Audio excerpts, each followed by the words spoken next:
You ask Tiger to calculate. This deals with linear inequalities with one unknown. The final result is x smaller than 6. Let's solve it step by step. Group all constants on the right side of the inequality. Add 12 to both sides.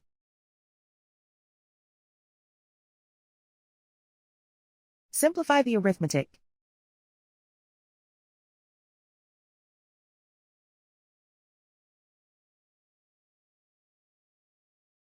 Isolate the x. Divide both sides by 17.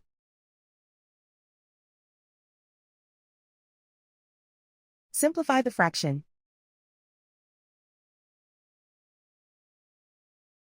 Find the greatest common factor of the numerator and denominator.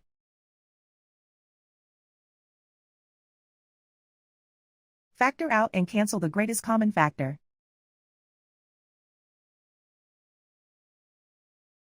Plot the solution on a coordinate grid. And so the final result is x smaller than 6.